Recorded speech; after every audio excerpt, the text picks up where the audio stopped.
Starting to see a conspiracy been fooling me when I watch TV. They're manufactured views all over the news. It's giving me the blues, and it's hard to choose. Starting to wake up from this sleep, from all the lies they spread to run so deep. But I will raise no more. Who are they fighting for? It isn't me. But now I see there is a new world order, but we're not invited. So much blood and murder from the drones unsighted. World War III, it's haunting me. I've got to find a way to save my family. The human race has lost its way.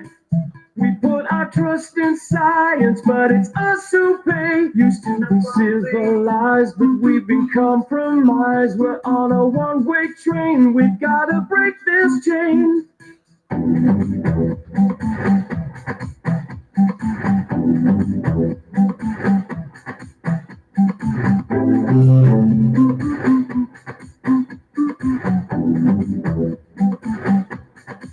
Starting to see that we should be free. The powers that be want a piece of me. Should I do what they say or tell them go away? What is the price for freedom? Cause it sure ain't free. The time has come to raise the bar.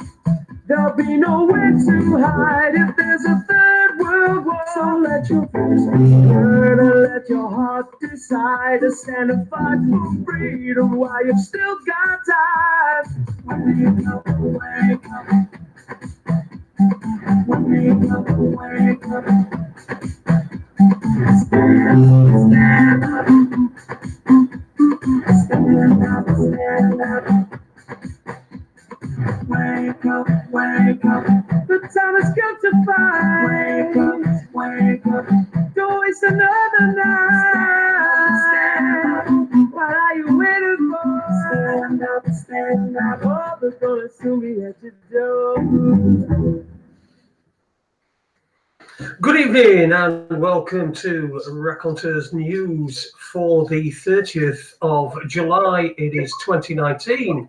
And my name's Jason Holmes, and you've not seen me for a while, for a couple of weeks. Ade, I'm getting a bit of feedback, mate, from you. Yeah, I'm just finished. Just bear with me. We always have this technical. How's that? Well, I don't know because I've not talked. Yeah, that's better. Yeah. Okay. Cheers. Good evening. Anyway, let's start again. Good evening. Welcome to Raconteurs News. It's all right. We'll edit that bit out in the final cut. We certainly will, yeah, even though it's live and everything, you know. Yeah. Yeah, we can still edit it live as we're going on air.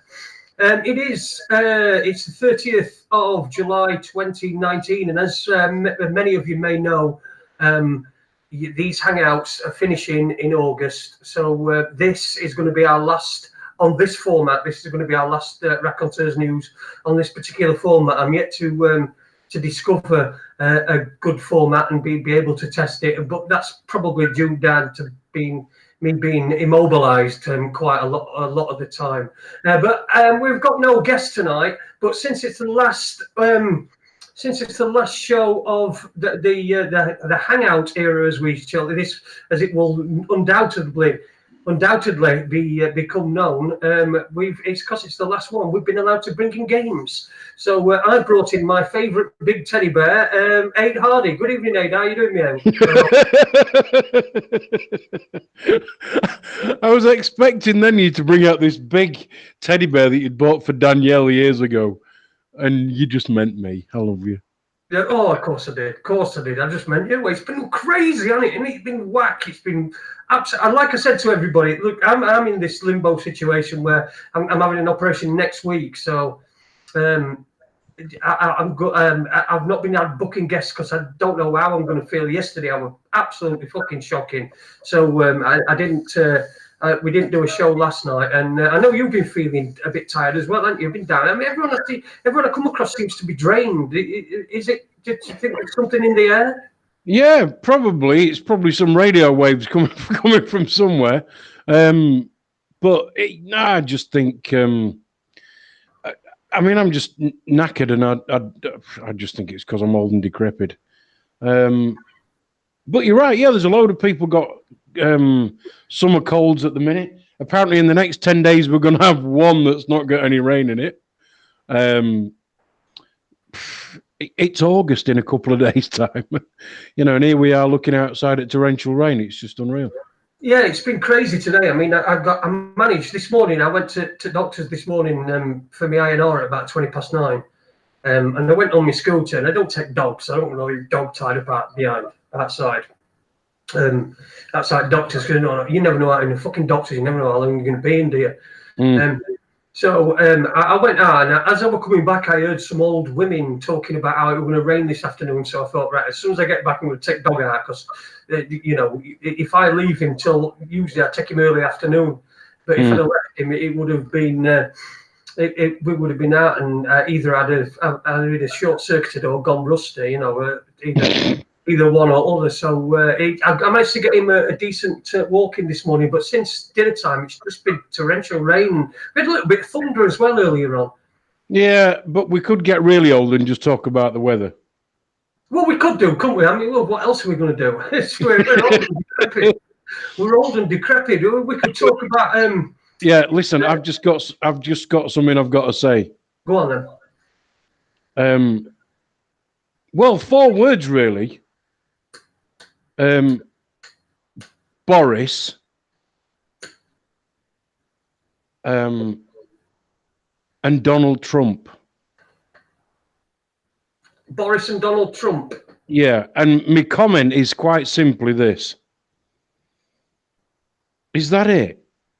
Is that really, really, out of all the millions of people who live in this country and the tens of millions that live in America, is that the fucking best we've got?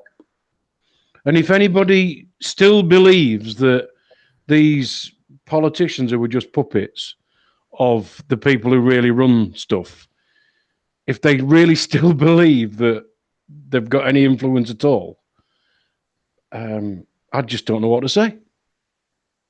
Well, no, they obviously haven't got any. Look, as you know, I think it's just a big fucking stage show for us all. Yeah, me too. I think in future years, there's probably going to be, everyone's always knew where they were when JFK got shot, if you were alive at that time. Yeah. And everyone knows where they were on 9/11 when they heard about 9/11. I think everyone's going to know where they were when Boris Johnson became Prime Minister. When we've got Beaker essentially, Muppets, aren't we? He's the Prime Minister. And that there's one of them mad fucking another Muppet, one of them mad Professor Muppets that didn't have any eyes. That seems to be Trump. But we've got Beaker, and he's like, I saw a meme online, and it was Donald Trump with Donald Trump and Boris Johnson's faces have been put onto Mike Myers. And that little dwarf, and they were like that going, I shall call him Mini-Me, and that's basically what it is, isn't it? I mean, we've got at least they've both sort of got blonde hair. I mean, I don't know what colour Trump's is, or even if it's hair. Well, he's a ginger, really, isn't he? Yeah. So I mean, Hitler would have been really proud to have two light-coloured, light-haired, especially in this country. I mean, Bet Queen were like licking her lips. She thought, well, it's like old days. We've got like an Aryan back in charge. Come on, let's do it. Let's make Germany great again. Yeah, I'm really, really lost for words when you hear the BBC and the news and stuff like that, and they're actually talking as if these two idiots have got any influence on anything. And now, people saying things. What was it they were on about? Oh, that was it. Farmers concerned about what's going to happen when we leave Europe. Well, that's easy. We're not going to fucking leave. We're just, and if we do, I think one of two things will happen. Either all these people have been postulating about, oh well, we don't think that it'll destroy the farming industry because we'll not have these subsidies that we get at the moment, and we don't really have all this. We don't really have much. What was the words they were using earlier? We don't really have much support, I think it was the word they used, in Boris Johnson because he doesn't understand the farming industry. Yeah, no fucking shit. And all the, these people kind of believe that there isn't lots and lots and lots of conspiracies. There's just one, and that is that you've got a few people who control everything, and all these things that appear to be not joined at all are very much joined because they're all controlled by these few people. And once you kind of grasp that bit and realize that politicians don't do anything, and all this stuff that you see on it just becomes irrelevant. It's just irrelevant. But you've still got all these people who are postulating that, Boris Johnson will do this, but because he doesn't understand the farming industry, that'll be bad. And he made a really bad thing because he went to Scotland and the first thing he did was go see the nuclear submarines. Okay. And he's not really very liked around here. And all these people still think he actually does something other than he's some kind of figurehead that's controlled by everybody, by those above him. Do people really have that sort of faith in him, or believe that he's got that, all those things, or do you think that we're being told through the media that, because we're being told that the Conservatives are now 10 points ahead of, I think they call it the Boris factor, or fucking it's like a fucking venereal disease to me. Sorry, guys, I know it's last show, I can say what the fuck I want, but the Boris factor, what a load of bollocks. I mean, come on, you don't just flip. People aren't that fickle. I know people are fickle, but people aren't generally that fickle, are they? We've overturned a 20-point difference between Conservative and Labour. I don't believe it, and it's just complete and utter nonsense. And on the thing about the European Union, I was thinking about this the other day.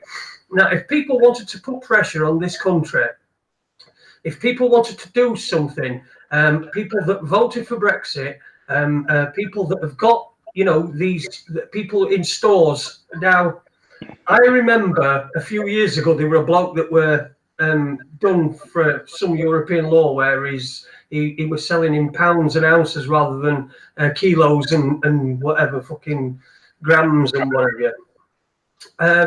Now, he was done for that. I mean, I think he eventually died. The stress killed him. I think he was in Sunderland. If anybody in the chat room wants to remind me of this, but I just do remember. But what if we got all these people, all these companies, not companies, sorry, because the big companies, they don't want this, but all the people that have got small shops or butcher shops or local veg shops and all stuff like that, to start selling again in pounds and ounces. And then when someone comes knocking and says you can't do that, then we can say, well, hang on a second, right? It's an EU law, it's an EU directive, it's an EU law. Now, according to us, according to you lot, we're governed by consent, and we, as a nation, took away our consent at the very time when we did the referendum. We decided we were going to leave. So anybody that tries to get now, anybody that's in court, or they're taking them to court for doing this, or your fucking nanas aren't straight enough, or they're fucking bent too much, or what I mean. Several homeless bananas have been picked up in at Gay Pride in Sheffield last week, and they weren't bent enough, so now they've had to be destroyed and stuff. And it's just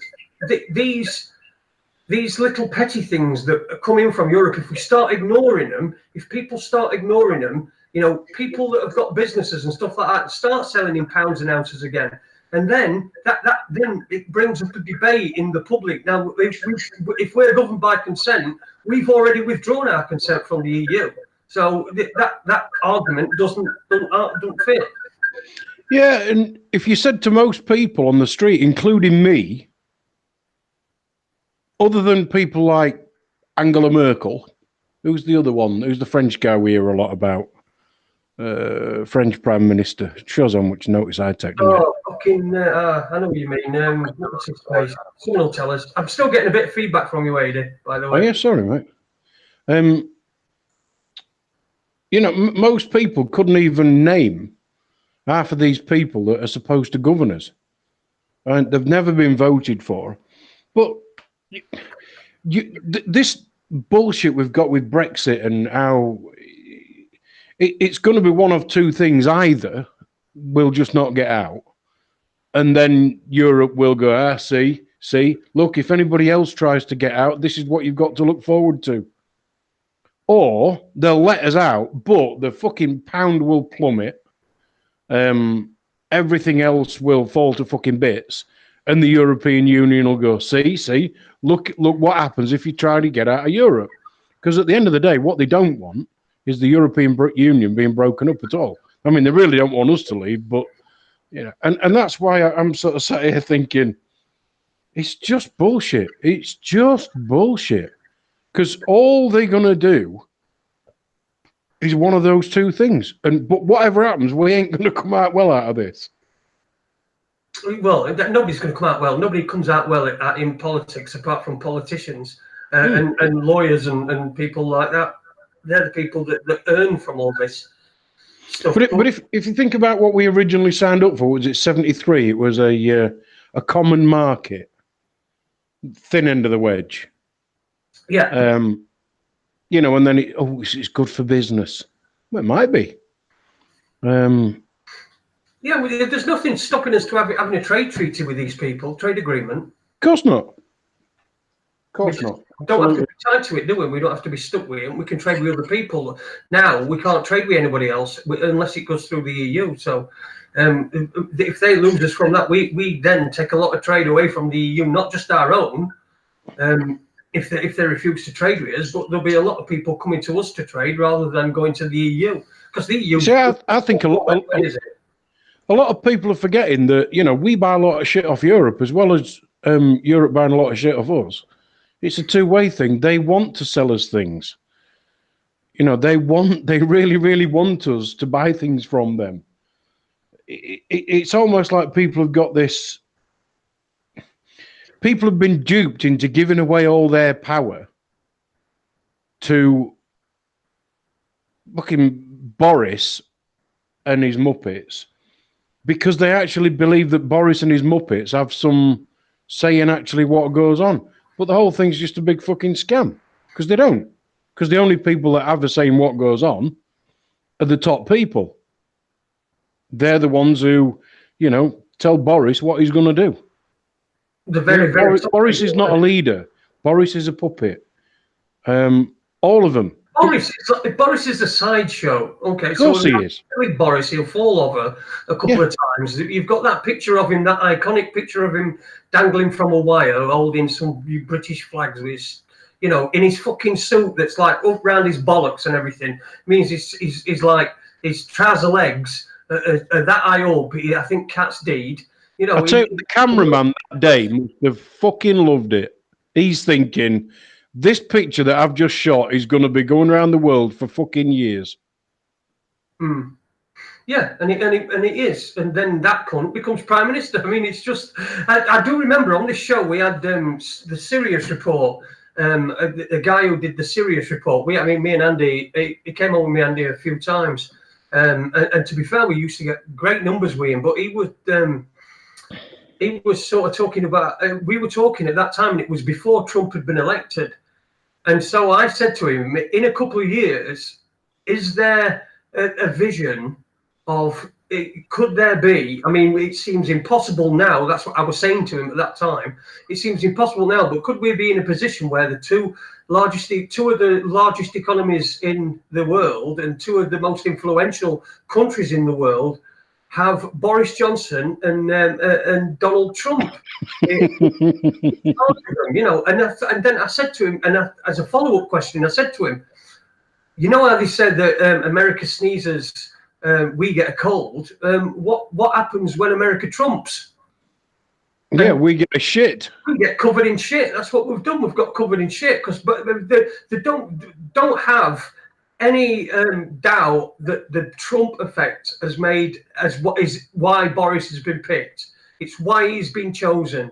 So he's always been in mind, but as soon as Trump became president, and it looks like Trump's going to be a two-term president as well. From what I'm looking from this side of the pond, I don't know if anybody over there can put me straight on that, but it looks like he may be a two-term president, which is generally what they are anyway, aren't they? Mostly the last few two-term presidents, and so we're going to be stuck with this fucking merry-go-round. It's like we've got, it's like the little girls at the end of the fucking at the end of the corridor in The Shining. I'll tell you what we need. Dresses it. What we need is Spitting Image to come back. No, it'd never get on, would it? It'd never get on. Exactly. You know, when you look at like Spitting Image, I can't remember what film it was. It was probably a time travel thing, but this guy said, you know, who's the American president now? And they said, well, Ronald Reagan. And he went, what? The actor? Yeah, that was Back to the Future. Is that what it was in? Right, okay. And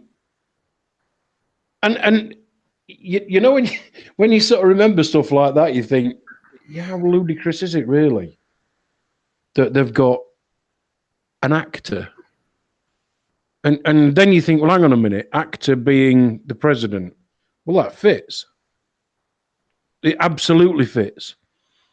And the other thing, the other one that I say to people is, do people really, really believe that Tony Blair was Labour? You know, if you look at the core values of Labour, and then you just look at Tony Blair without even opens his mouth or does anything, you know, was he a Labour guy? Was he? Fuck. He was just a puppet who was told what to do. And it all goes back to the same thing.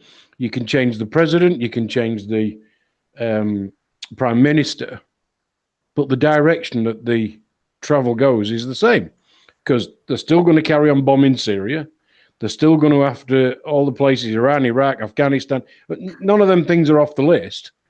You know, the political arm's supposed to have changed and it's going in a different direction. Is it? Fuck, go in a different direction.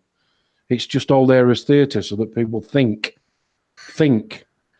that they've got some kind of choice or something to be interested in on the 6 o'clock news that actually makes a difference.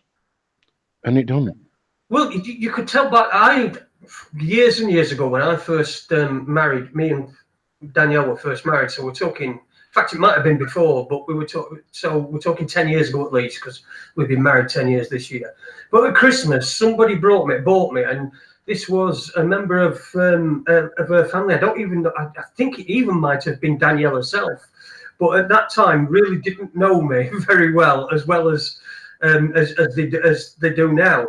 And somebody bought me the autobiography. I think it was the published diaries of what's his name? That fucking lame cunt that Blair employed, Alistair Campbell. Oh, Alistair Campbell. He was on the TV today for something. I don't know. Yeah, because he's a Ramona, isn't he? He's one of them fucking wankers, isn't he? That's not paid any price. Is he? I had it in bog, you know, before days. Right, okay. You know, before days having your phone or your tablet or whatever in your own toilet and you're scrolling through. Back in them days, in fact, now I try to have a book in bog so that I'm not on my phone looking up bollocks. But anyway, I had it in bog. And I was reading it, and it was the first thing that Tony Blair did when he became leader of the Labour Party. It was before they were elected, and he came into the Labour Party, and he got rid of something. It was some part of the constitution of the Labour Party that meant that always meant that they had to be in sort of going in socialist directions. It was if somebody's in the chat room and knows about this, can you just pop it in there? Let me just say hello to a few people who are in there as well. Kevin Street's in there. Good evening to you. Ron Malcolm, James Owen is in there. Webby's in there as well. The Webster Report. Another one of them coming soon. You have to hurry up if you want to do them on. If you want to do them on one of these Google Hangouts, Webby. So because they're going in 2 days. Yeah, keep having a look at Webster Report. I'm sure he'll get some way, somehow, as he always does. Honda's in there, James Owen, Kendo's in there as well. And I saw John earlier on, and we had an email from a guy who calls himself in the which I've sent to you, Ade. I'm not going to read it out, but a guy called Don Tellenpike. So it's like a don't tell him, Pike. Tellenpike, yeah, Don Tellenpike. He sent me a lovely email. I've sent it on to you. It's about a week ago he sent it, but I've really only just checked my emails literally just before we went on air. That's just how hung up I've been and not very well. And so thanks to you for that, and I will be responding to that. It might take me a bit, but that's where it is. Don Tellenpike. Hey, oh, there you go, lad. I've just read your email. Thank you very much for that. I'm sure as soon as I see you, because I will see you at some point. I'm sure as soon as I see you, I'll remember you from when we were down at the Genting Club doing the Friends of UK column. Hey, me and Ade. But listen, I was going to mention. You know what I think the difference is when you had programs like Spitting Image, and I know you said you'd like Spitting Image to come back, and I think everybody agree with that.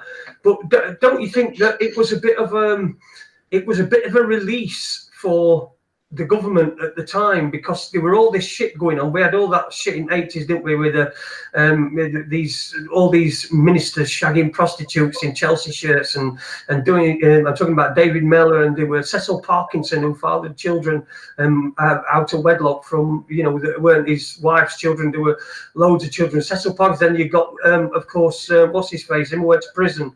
Who writes books? What's his name? Jeffrey Archer. Jeffrey Archer, yeah. All that sleaze, but I think that at that time, and I think to a certain extent it's still done today, but at that time I think Spitting Image was like a release valve for them, because people then looked at it from a different sort of sideways view.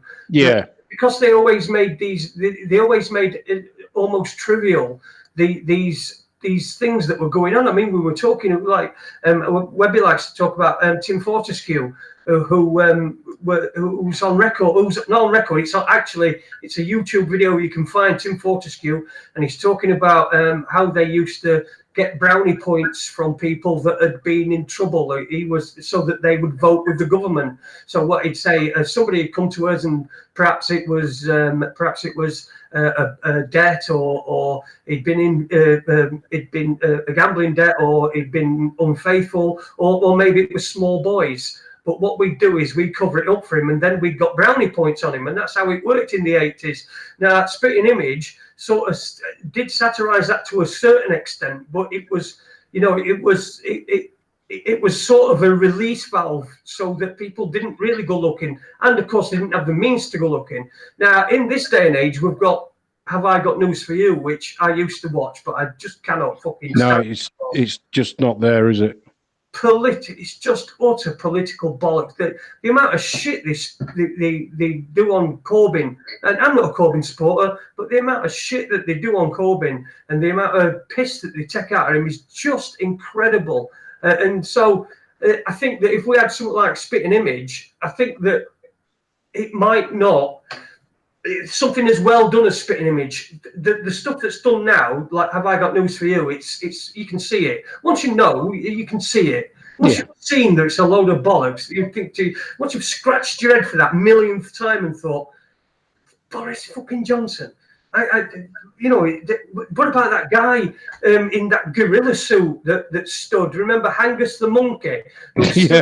Hartlepool. He was the mascot for Hartlepool United, and he stood as mayor as Hangus the Monkey and fucking won. And it's the same sort of thing. I mean, is Hangus the Monkey still not available? I'm sure he'd do a better job than Boris Johnson, but of course, you know, the satire behind it is very much geared against the satire at the moment, whereas before in the 80s it used to be geared at the establishment.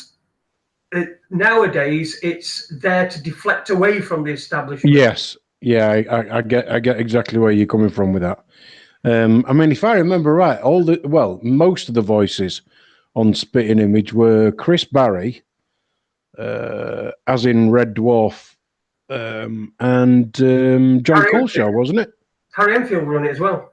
Yeah, there was the guy who used to do Margaret Thatcher's voice, but I think sort of 80-odd% of them were either Chris Barry or John Culshaw, if I remember rightly. But you're right. You know, if you look at the satire, the political satire today is just there to fuel the bonfire, whereas I think Spitting Image, to a degree, was pissing on everybody's bonfire. But it was a better and easier time to do that in, because people didn't have the resources and they didn't have all the information being chucked at them. People have information chucked to them right, left, and centre, I think. And now we've got all this censorship where you don't see anything. Yeah, I mean, this is what this is all about. This Hangouts being shut down. It's just about censorship. That's all. They know that there are people doing shows like ours that get all right. We don't get a massive audience, but we get an audience, and we've got a good and loyal audience that come back time after time. And you know, it's gradually increased over the years. And we're not looking to be Infowars, and we're not looking to be the Richie Allen show, and we're not looking to be anybody. We're just looking to be us and just to do what we do. So that's what it's all about, is to get rid of any platform as easy as you can. Everyone knows it's easy to get up a YouTube thing, and most people have got YouTube, but it's more difficult if you've got to download a Spreaker app for like a live podcast like we used to do.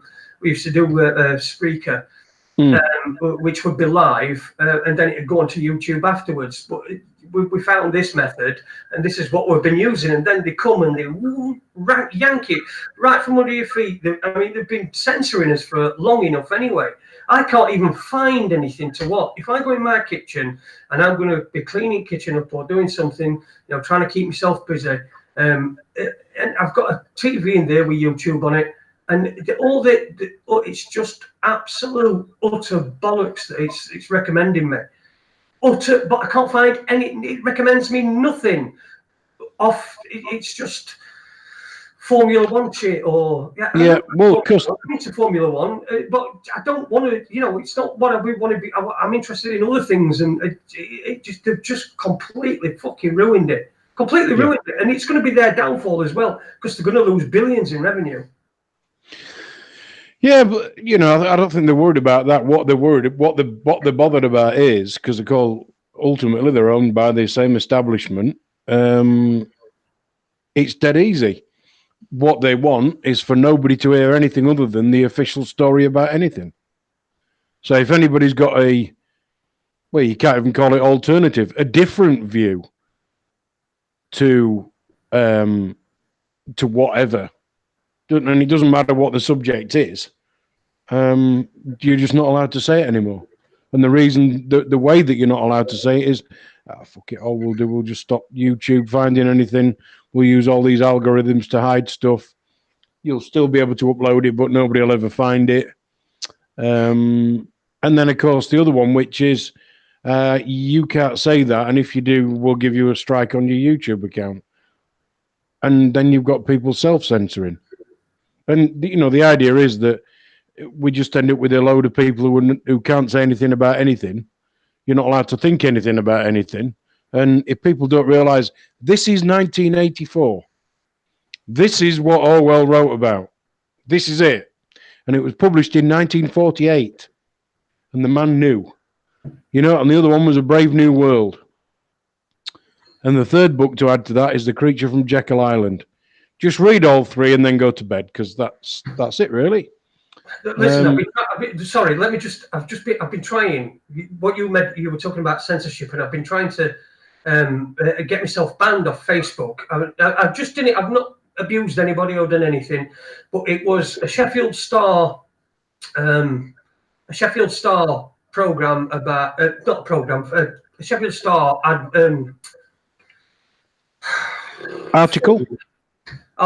Yeah, thank you. It was Sheffield Star article, and it was about Pride, which happened yesterday, right, in Sheffield. And it said, have you spotted yourself in any pictures, right? So, so I put, I wanted to get myself, banned. So I put, how sad that people define themselves by who they share their genitals with. Just get on with your life and stop ruining rainbows and unicorns for us normal folk. And I've had a reply, Jason Holmes, you like rainbows and unicorns? Haha, fag.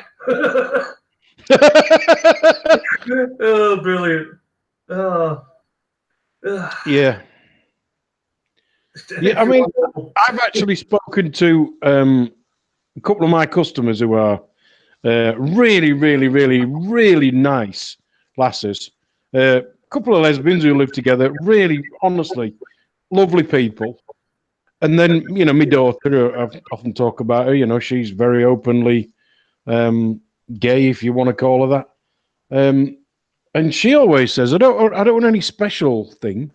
I don't even need to go on a pride thing. I just want to be a person and just a human. And that's it. They just want to be the same as everybody. No label, or it just don't matter who you share a bed with in her eyes. So you just labelled. Yeah. So why do you want? You just labelled. You said they. Well, yeah. But some people. Look, other people matter, does it? It's not. It doesn't matter where I shove my cock. Don't define me. It don't define me at all. Does it? Because it doesn't, or where you'd like to doesn't either. No, fucking hell, I know. Jesus Christ. Yes, let's not go there, shall we? That's what she said. Yeah, and it's not about anything. What I'm trying to say is, it don't matter who you share a bed with or share your life with. It just don't matter. And you don't need to go on a march. You don't need permission. Just be happy. Where's the hardship in that? Well, there ain't none. There ain't none. There ain't none idea. I mean, you just. But the downfall is when people believe that they have to give themselves a label or a sub-label, or and it don't matter whether it's black, mixed, or gay, or it don't matter, or trans, or apparently gay men describe themselves as top or bottom. What does that mean, Ade? What does that mean? Give us an insight into that. I don't know what that means. It means that one's like a giver and one's a taker. But I'm repeating words that I fully. You what? Sorry. Which one's the giver and which one's the taker? Well, imagine the one on the bottom is the taker and the one on the top is the giver. But I might be wrong. I don't know. I'm not. You see, I've been thinking. I might be missing out on a fortune because my stump's not that fucking big. I could rent it out, couldn't I? To get people that like it. Yeah. Women can have it as well. I'll sit there with me stump. Yeah, my point is though that why you don't need a label. Just be you. You don't need a label. It don't matter. It doesn't matter. I don't know though, because if you're gay, right? It's you've got to know whether you're a giver or a taker, because it's no good two takers getting together, because then they go, oh, hang on a minute, or two givers getting together, and they'll be like, so I can understand that. This describes me, and this bit of my life that's right over here in this corner, which I really try to keep away from most people, simply because it's my private life. I don't want to go running around streets with fuck all on and fucking things on tassels on my nipples, fucking, you know, getting them to go opposite direction just because I can, just to try to demonstrate that I'm still, I just don't get it. That's what I just don't get. I just do not get it. Just if you pride, come together, fine. Come together, pride. It's great. It's fine. Just do it for something else. Do it for people that like unicorns or rainbows or something. You know, just don't just. Then everyone can join in, can't they? It's a very inclusive world. Well, you know, this is the 2019. Well, the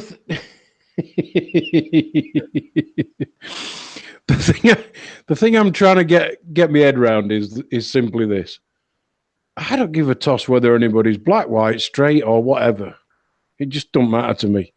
If you're a nice guy, you're a nice guy. That's it. What more can you say?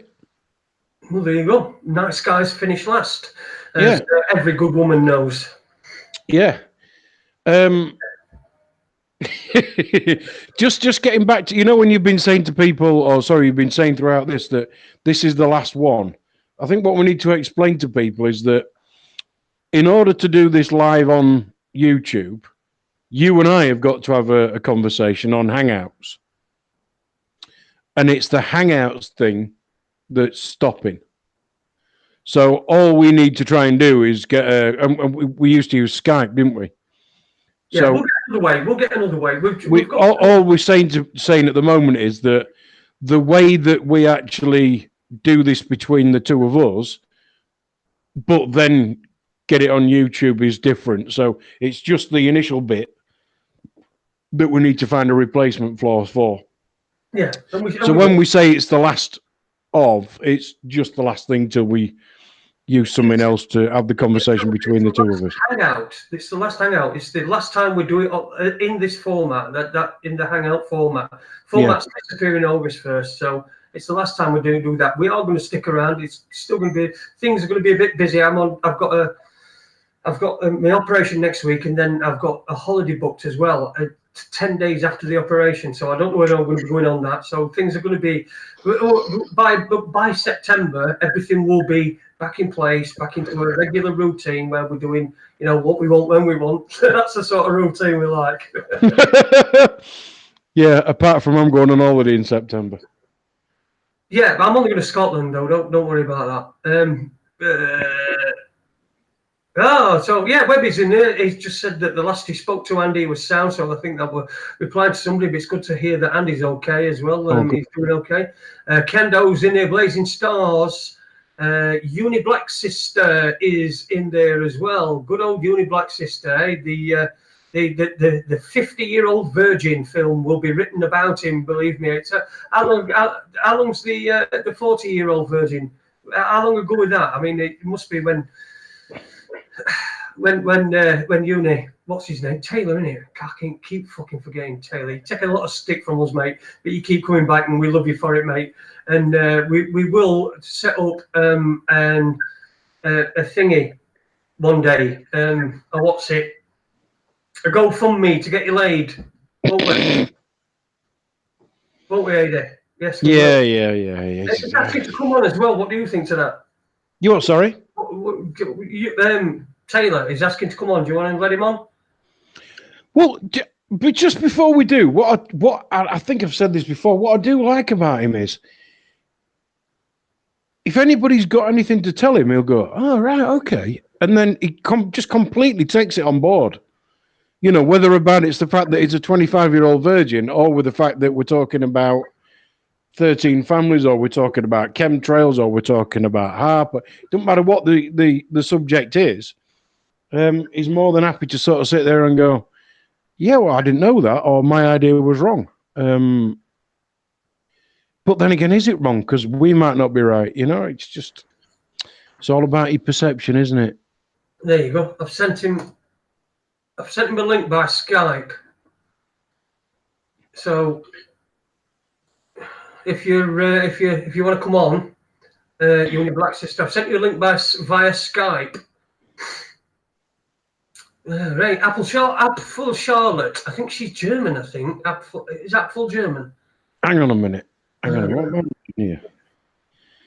We have to do a bit about the moon, surely. I was just looking at that and I was thinking that myself. The Because moon. we've got a comment here, and all I've seen is the word moon, but we've got to do a bit. 2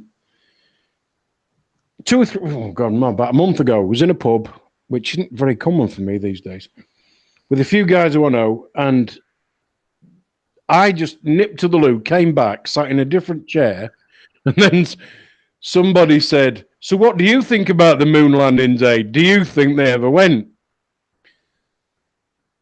And that was from a guy who didn't really know me too well, but the guy who sat next to him, who does know me quite well, just put his head in his hands and went, "Oh, fucking hell, here we go." Because my reply to that was, I don't believe anything. And the reason I don't believe anything is because all the news and all the stories and everything that we're told all comes from the same place. Well, what I want to know is this, right? They've got film of them walking down step. I don't know. We're taking that. But all right, if it were on a mounted camera that were mounted there, fine. If that's the way that you explain it, brilliant. They've got him. He's coming downstairs. He's like, gets to the bottom and says, well, what the fuck am I going to say? So he pauses up last step. And then was like, comes up with some shit. One small step for man, one giant. In fact, they said that it was for a man, weren't it? One small step for a man, one giant leap for mankind. But do you know, I don't count the A. That were one of these things. But anyway, so they've got that.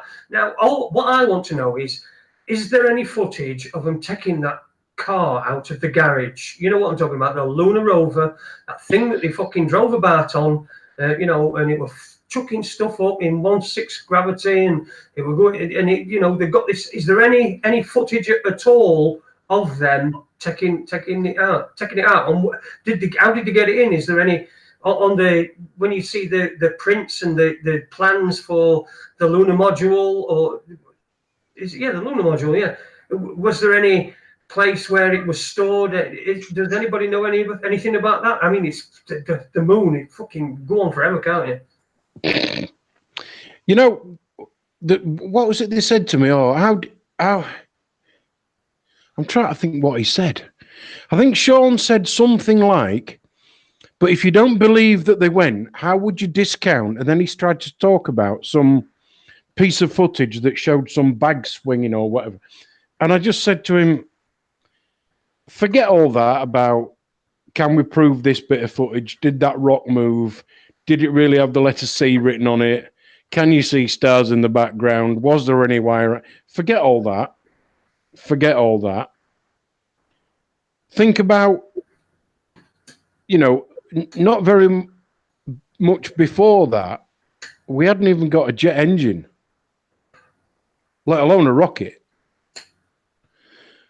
But the big thing is, who benefits from all of us thinking that they went to the moon?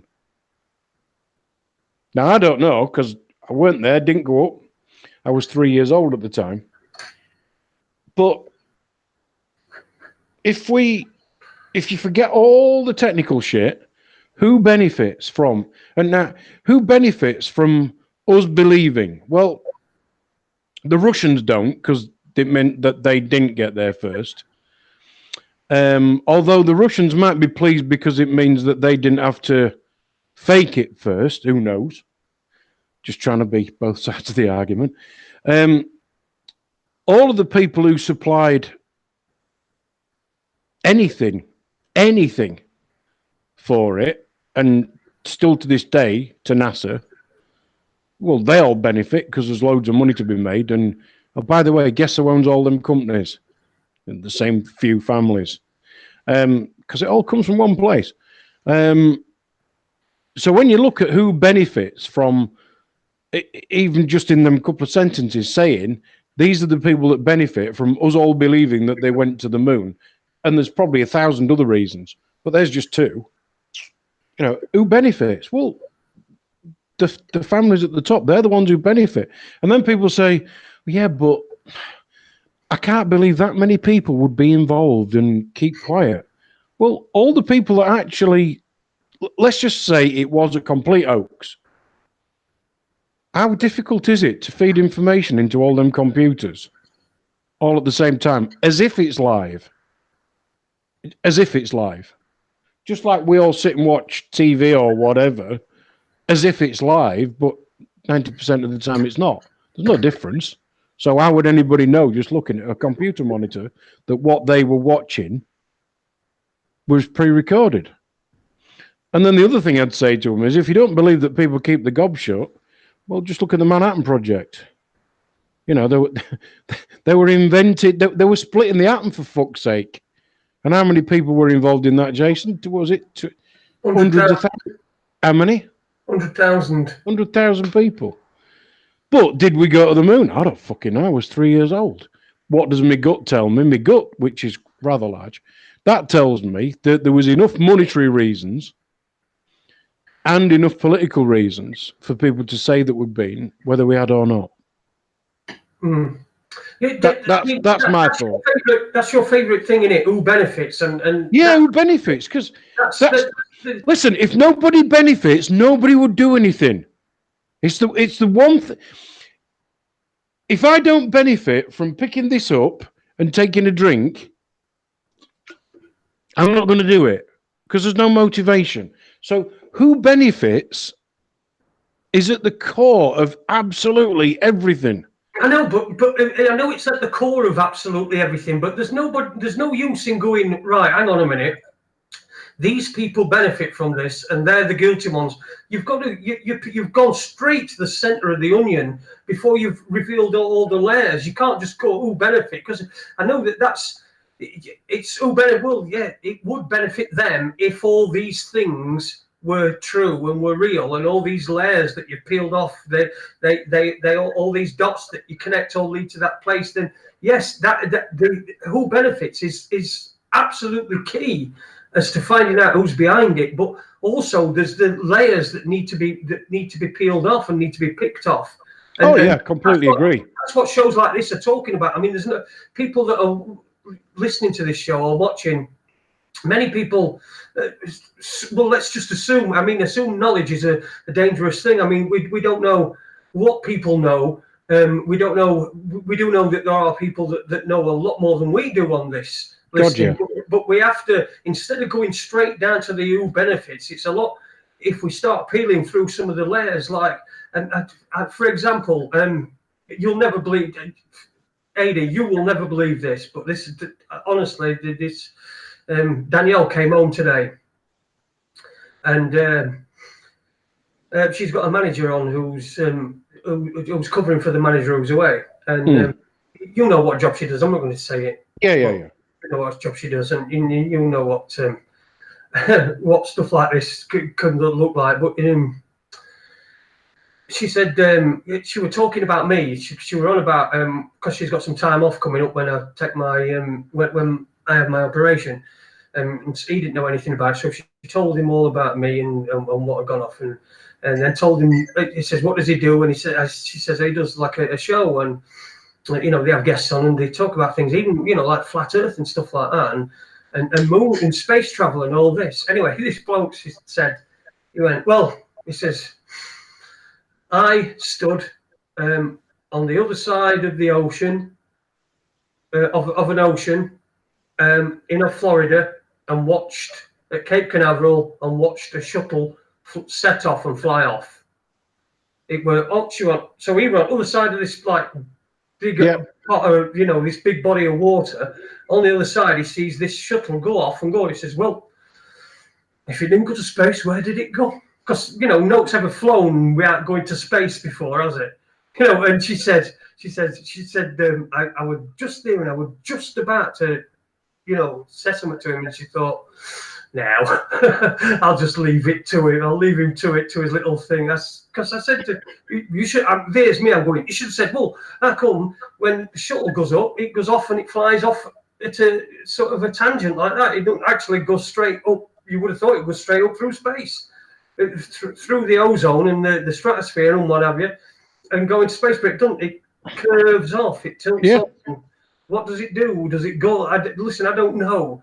But all I'm saying is that people will just blindly take what they see, if it's on a TV particularly, because the TV as an authority figure. How many times, I've said this before, how many times have you come across you've been flicking through TV late at night or something like that, and you've come across a film that you've got on DVD. But you watch it on the telly, and including the adverts. Including the adverts and all that sort of thing, because you see the TV, psychologically, you see the TV as an authority figure. And this is what we need to get out of. We need to get out of this, that the TV is an authority figure, because the TV is telling me, oh, right, I'll watch. Because I think it's, I think we're Die Hard with a Vengeance, I think we're on last night. And I've put it on, I've got that. I've got Die Hard with a Vengeance. I can just stick it on. I don't need to watch adverts, but I watched it and I sat through adverts. It's just ridiculous, because we've subconsciously figured out that, because that's where we've got all our information from, that the TV is an authority figure. So shall we have a bit of a, we'll have a bit of a break. I'm going to email Taylor the link, and we'll get him on just after we've had the break. We're just going to have a joint one record or two, Ade. Just do one, but I think what we ought to do is just have a show of hands in the chat room, how many people we got, and to see how many people go, yes, we went. Hang on, what's this wee bollocks? Did man land on the moon? Mankind. You do consider yourself part of mankind, don't you? You might do. Well, you're on electoral register, shall we say? Well, I'm not, no, but humankind electoral human, register. yeah, I'm human, yes. You wouldn't associate yourself with most of them, but yeah, you do consider yourself. So yeah, go on. You keep an eye out, chat. We'll play one record. So if you're in the chat, just give us a yay or a nay, and Ade will count up. I'm just going to go and scratch my nuts and scratch more nuts as well. So I'll just play a record, and we'll be back in just a few minutes. It's corned beef. In it, fam. I'm gonna have some fun with this one here. In the morning, when I wake up, all I want is Mary Joanna. In the evening, when I'm thinking, all I want is Mary Joanna. If you look in my eyes, you will see what I've done.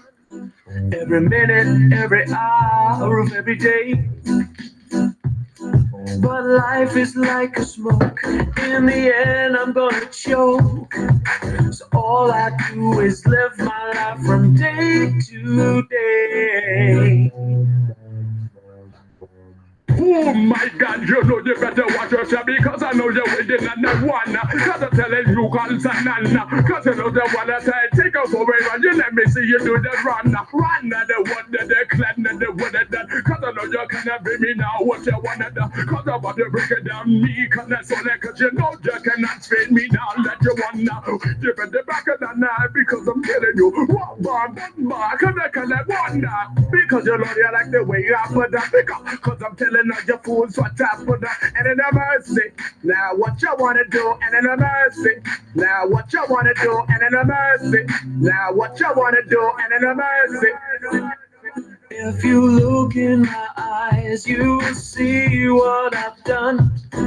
Every minute, every hour of every day. But life is like a smoke. In the end, I'm gonna choke. So all I do is live my life from day to day. You got to lick it, stick it, bend it, crease it, stack it, burn it, pack it, roll it, poke it, roach it, smoke it, then you pass it to me. You got to lick it, stick it, bend it, crease it, stack it, burn it, pack it, roll it, poke it, roach it, smoke it, then you pass it to me.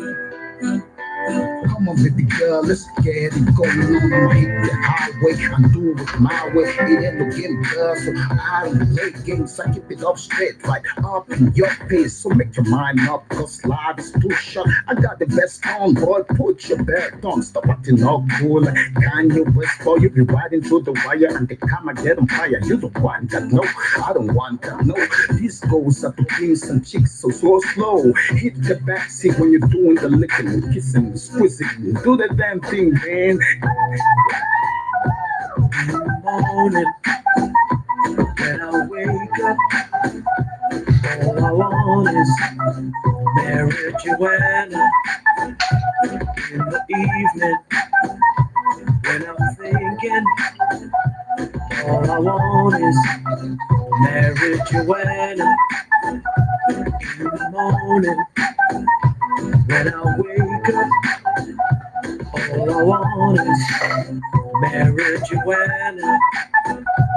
In the evening, when I'm thinking, all I want is Mary Joanna.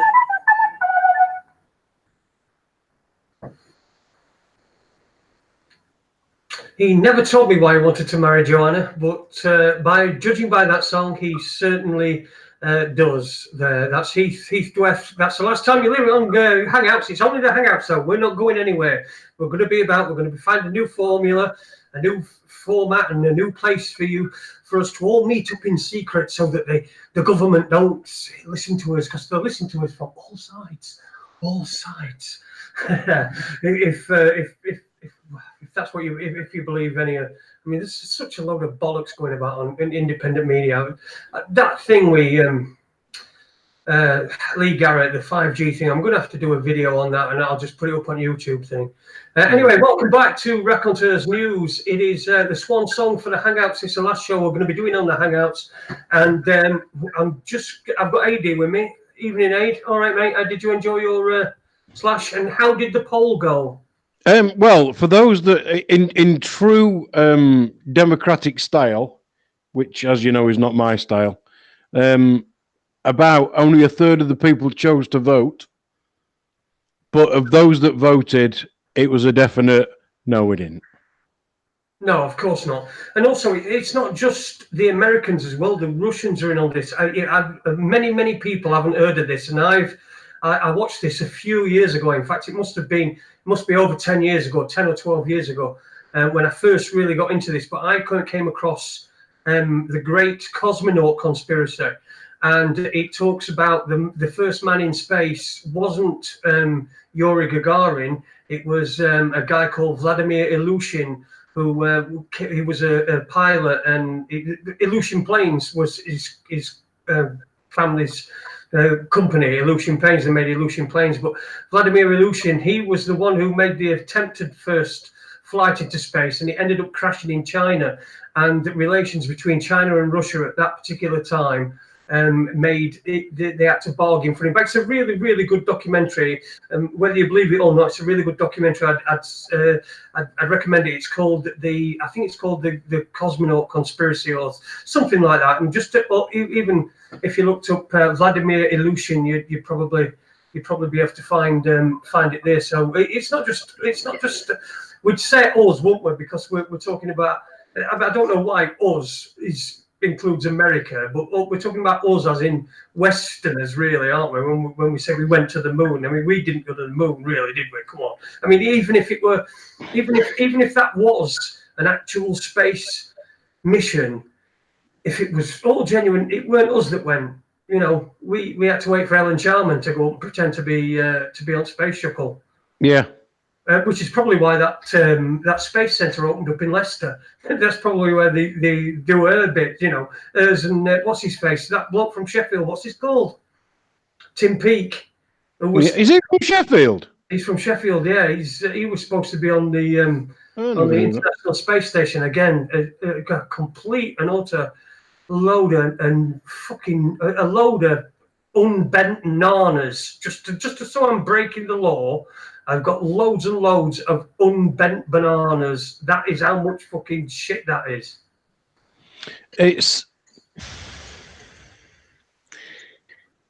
the one I could never get my head round the biggest who benefit, but I reckon it's not the money.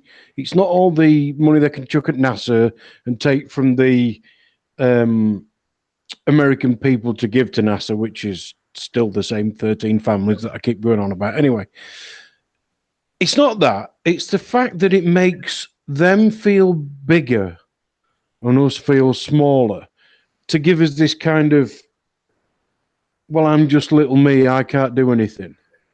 Instead of, actually, there's billions of us and only a few of them. What the fuck's going on? And I think that's one of the reasons for it. That's one of the reasons why, you know, all the political stuff. And that's why it's good for them, for us to believe that we went to the moon, whether we did or not. We, us, them, whoever did, mankind. But it really, really serves them well because it makes the minions feel tiny, tiny, smally, because there's this big universe out there and you're just this tiny, and you don't really matter. So it works for them, for us to believe that, whether or not the journey was made.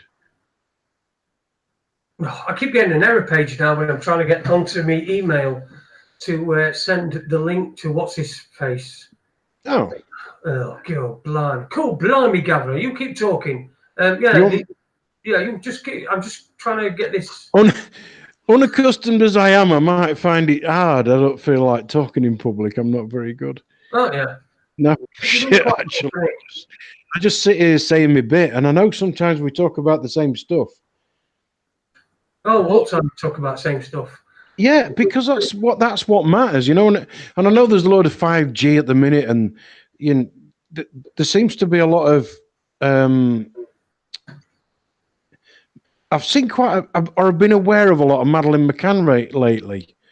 That seems to sort of have popped up again, and sometimes I think they're regurgitating the same shit to make us feel smaller.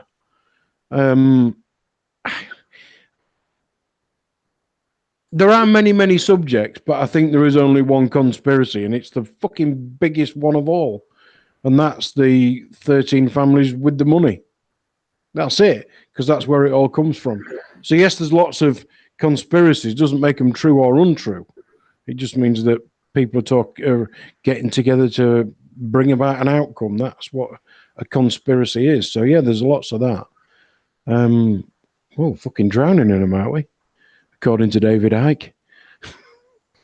Well, yeah, we are drowning in conspiracies. It's all over the place. We can see this. Look, I'm going to try and log into AOL on. It's just not letting me. It didn't let me go into the AOL mail. Check my mail, yeah. Fucking hell. Jesus Christ. Before you continue. Right, well, I'll continue to talk my bit.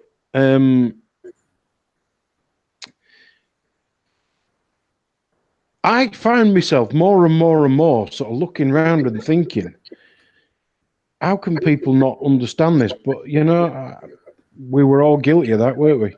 All of us. None of us popped out a mummy and went, fucking hell, who's all these conspiracy people? You know, none of us thought that. It was all worked out by some of us, or somebody had a friend who told you to do something, or for some reason something bad happened to you and you were actually able to work this out for yourself. And if you were lucky and you were like me, you just had a mate who kind of brought you out of yourself, really. But the amount of stuff now, it just seems to ramp up with the 5G and you know, all the trees coming down in Sheffield and other places as well, and all these subjects that are boom, boom, boom, and Brexit. It's just like the pace of this has just picked up and picked up and picked up, and I think that's because more and more people are cottoning on to what's going on, but there's just not enough of us, not quick enough yet. So spread the word, people. Have we got you and your black sister in there yet? I can't get my thing here. Can you, if you can email him, All right. Okay. My email won't let me email him at all. My email's like not even letting me in. It's saying to him, "No, you motherfucker! You cannot come in here, motherfucker!" Right. What do I need to do? This makes really good radio, doesn't it? It does, doesn't it? Do you know? I don't even know his email address without me. Let me see if I can invite him. I think that might work. If I can invite him, it might be on the. I was just going to suggest something, that then I realised that I know absolutely fuck all about what you're trying to do. So why would I want to suggest something?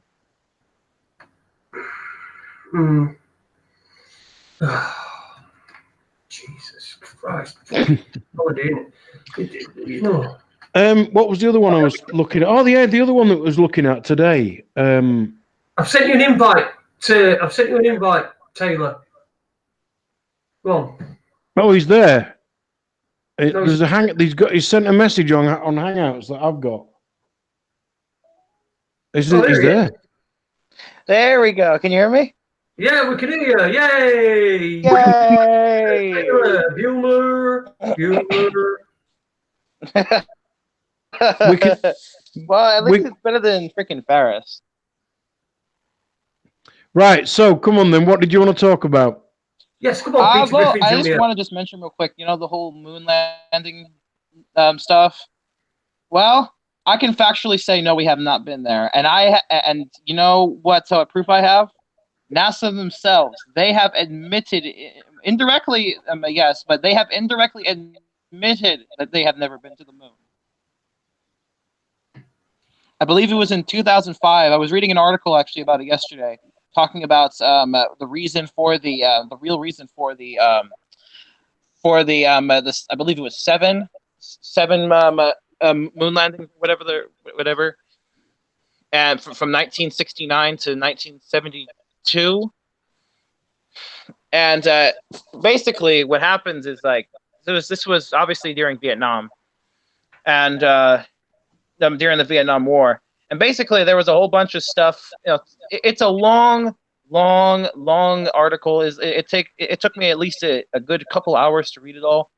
But basically, what it comes down to is each time that basically some big thing was going on, some big scandal related to either the Vietnam War or in Southeast Asia or just in America in general was going on, and anytime that it would break out, they would always have a moon landing. They would always send off another spaceship to the moon to distract people from, what was going on in Vietnam and Southeast Asia and all that. It's there's these specific events. I believe one of them specifically had to do with Richard Nixon, promising that he was going to pull out of Vietnam, and then Watergate. What about Watergate? Watergate would have played a big part. No, Watergate was after. Watergate was after. Yeah, but the last moon landing were in '73. Yeah, that's right. Yeah, it was Watergate. Yeah. Oh yeah.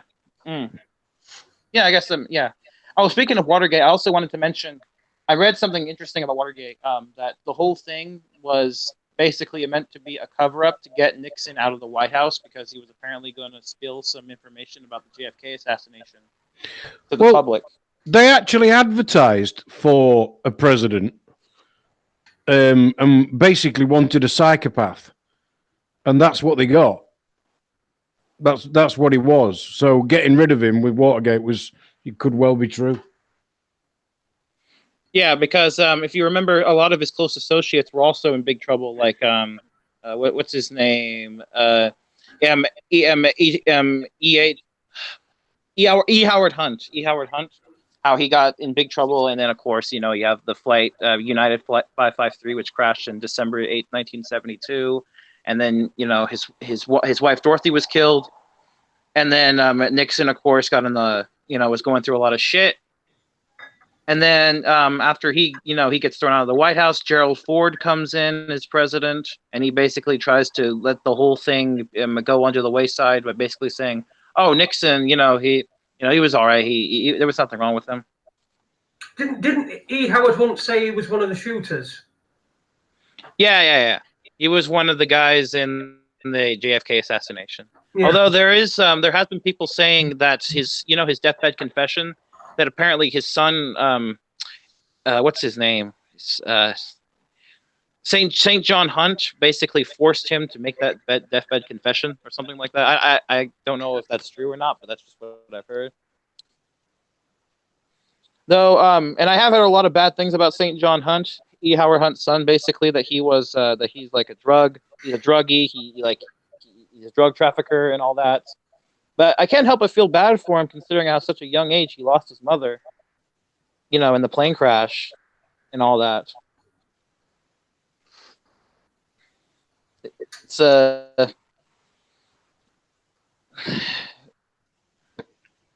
it's a pretty fun. He had a pretty fucked up childhood. Who's that? E. Howard Hunt. No. Yeah, his son, Saint John Hunt. Oh, right. Okay. All right. Listen, I've just had a text message from Super Leeds. He said he's listening, but he's not in the chat room, so he wants me to pass on his regards to everyone who's in the chat room, everyone listening, and to us, of course, us, the chosen three here on Raconteurs News. It's our last one on Google Hangouts. We'll be finding another platform. Don't worry about that. We've got Taylor Bueller. It's Bueller. Bueller, potato, let's pull the whole thing off, shall we? And of course, Ade's with me as well. Ade is just lighting something up, so I'll not disturb him at this moment in time. So what's on your radar at the moment then? What you've been looking at recently, Taylor Bueller? Well, I've been looking at Wiki Spooks, if you know what that is. No, enlighten us. It's a conspiracy Wikipedia. I had to quotation that, because people are gonna say, oh, it's just a bunch of tinfoil hat wearing idiots and stuff like that. But basically, it has a lot of the word conspiracy don't mean anything anymore. Doesn't mean anything. It's like being called anti-Semitic. It's just a derogatory term that was brought up by the 13 families to try to discredit people who actually were smart enough to think, hey, maybe the official story is shit. Because I remember that I looked it up, and the term conspiracy theorist, the derogatory term from it, emerged from the CIA after people started questioning the Warren Commission in the late 1960s. Yeah, and then of course, it's conspiracy theorists. Yeah. Yeah, and then in the 1970s, of course, Operation Mockingbird happened. And although even before Mockingbird, they were still controlling the media. They've always been controlling the media. It's just. So tell us more about Wikispooks. I guess you could just. It's a website that's basically full of a bunch of interesting information regarding incidents, whether it be it's where I got the information about the moon landing I just mentioned. And NASA, and of course 9/11, and I also learned from it that the first person to ever question the narrative of 9/11 happened on day after, on September 12th, 2001. He made like a big giant post on some forum or whatever. I forget exactly what it was called. In fact, you know what? Let me look this up. I should have my freaking thing open. Hopefully this doesn't fucking close the call, because my phone's all messed up. All right, there we go. I'm still on the call, right? Yeah. Okay. Let me get the link, and I'll post it in the chat. So anyone can go and take a look at it. Okay. While you're doing that, I'll just mention a few of the comments we're getting in the chat. I think Webby in there is making a bit of making a bit of mischief in there. He's been having a go at earlier on at Ade and his Thai, his hardness in Thailand, and now he's not a big fan of looking up your nose, Taylor. So go. That's all right. Yeah, sorry, my bad. You have to look. I had my phone too close to my face. James Ade, Apple Charlotte says Jukipedia. I think she might be referring to Wikipedia, but yeah, I can understand where that's coming from. It seems that everything these days, I don't. Oh, can I ask you a question? I'm asking you. I know you're a pretty young guy. And you've been looking at this sort of stuff from nowhere near the amount that even Ade has, and nowhere near the amount that I have. But all right, I'm going to ask you this question: do you think that transgender people are becoming the new Jews? If you know what I mean. So it was always that you couldn't mention anything that was against anybody, against Israel, because it would be then construed as against Jews, anti-Semitic against Jews, rather than the government and the apartheid system that's going on in Israel. You wouldn't be against that. You'd just be simply against Jews. Do you think trans people are going to be the new Jews? Because do you think that people are losing? The calling somebody an anti-Semite is losing its power. It's losing its mystique, as it were, and it's people are becoming more and more aware that being able to speak openly is more important than upsetting a bunch of people. And now we got trans people. Are they the new Jews? I know that's quite a long-winded question, and I'm really looking forward to looking up your nose while you answer that. Sorry, but before I answer that, I just want to say I tried posting the link in the chat. Every time I do, it disappears. That's okay. That's no problem. They probably don't want you posting it. It's probably banned by YouTube. Yeah. And about the question, I have to say I completely 100% agree. It's the new, because anti-Semitic, no one cares about that term anymore, and so they're trying to come up with a new thing to basically set people apart. It's all about dividing and conquering. Yeah, you're quite right. But do you know, if I was trans, I'd actually be really fucking offended. With what they're doing and what they're. How can I explain this? If you're a biker and a guy arrives to a bike meeting on a trike, everybody wants to know, hang on a minute, has this guy got a bike license and he chose to come out on his trike tonight? Or is this guy stealing my lifestyle? Because somebody who rides a trike, who turns up to a bike meeting, who hasn't got a bike license, it's kind of, hang on a minute, mate, what are you doing here? What I'm getting at is, if I was trans and it was like somebody's trying to steal my lifestyle for their own ends, does that make any sense? I think if I was trans, or certainly if I was bloody Jewish, and they're even accusing Jewish people of being anti-Semitic, which they could be, because anti-Semite, it's not somebody who's against Jews, it's somebody who's against Semites, which is not a Jew. So the term, but if you do associate that term with Jews, they're even wanting to actually get Jewish people and label them as anti-Semitic. The world's gone fucking nuts. I just want to sorry, Taylor. Just before we go on, I wanted to. Someone's just reminded me in the chat room, and I did notice a post on Facebook today by Tom Crawford that was reminding us that it's a year today that Guy Taylor died. Oh, so wow! We're just remembering Guy Taylor. So take a little bit of. Have a look at one of his videos tonight. That's your best tribute. I won't sit there and think that you're going to be sat and thinking about him all the time. Because when people say, I'm thinking about it, they're not fucking really. They'll think about a fleeting thought, but just do something. Just go and watch don't know who that is. or something like that. And just remember him that way. But he's sadly missed. And I know you know a lot about Guy Taylor. Were a big part of your opening awakening, weren't he, Ada? Yeah, just give Taylor a bit of background about Guy Taylor. Guy Taylor's family, as I understand it, are from they're from Wiltshire, I think. Wiltshire. South, kind of getting down the M5 southwestish, that kind of area. And as I understand, from quite a wealthy in terms of assets rather than cash, but a wealthy family.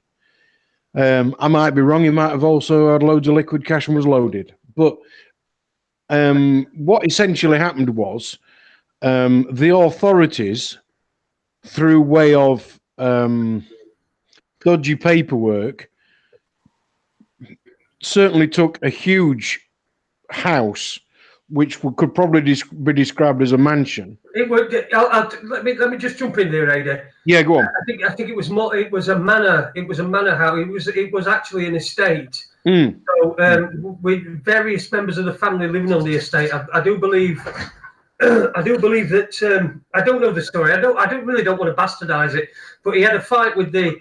I think there was something to do with a £900,000 loan that had been put against the estate, and there was lots of there were lots of wrangling, and it took for years and years. I don't even know if they got. I think it was called Malden. Is it Malden Hall or something like that? I actually can't remember. But somewhere down near Hereford, yeah, in the West Country.